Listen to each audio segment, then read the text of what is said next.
Hello mga kabaiters, isang mapagpalang araw sa ating lahat at welcome back to my YouTube channel, Twin Mix TV Rosel.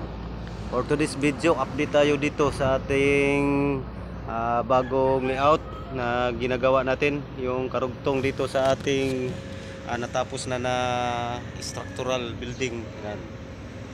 Update tayo doon. Bali, naghukay kami doon at may bubuhusan kami mamaya mga kabaiters. Retaining wall at pedestal. At nag-hukay pa kami doon para mabuhusan namin yung link concrete. Ayan.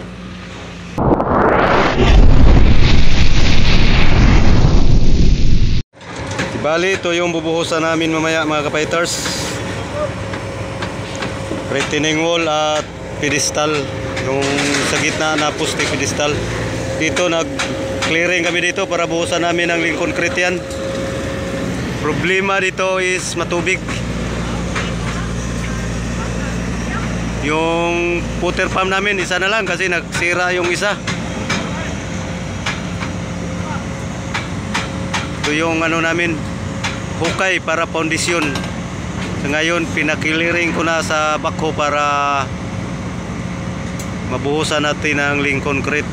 At ito yung ating retaining wall.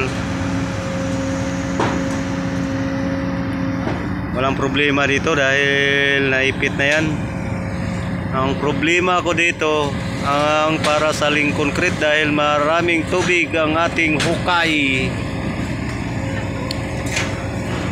Problema talaga ako dito mga kabaiters dahil ang lakas ng tubig dito.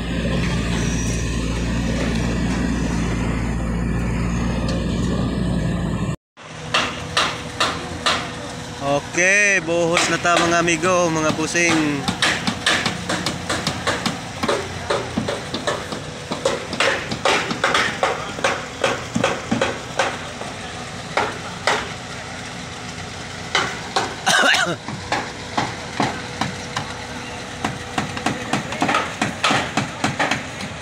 Mga kabaiters,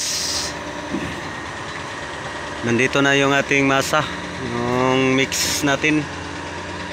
Ready na rin yung ating concrete. Ito unahin natin yung retaining wall at saka yung pedestal na nasa gitna. Ihuli natin yung link concrete natin dahil may tubig pa yun. Yan.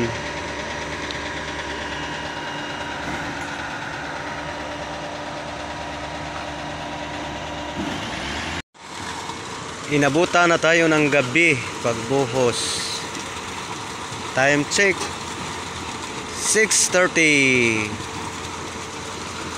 Yun na naman isunod natin. Malapit na itong matapos mapuno mga kapaiters yung wall natin.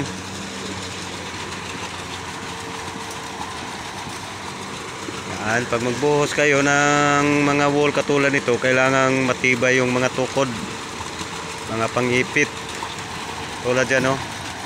Yan. Dahil yung wall natin 40 cm yung thickness niya, yung kapal sa ating wall 40 cm, tapos yung height niya 2.44. Yan, puno na.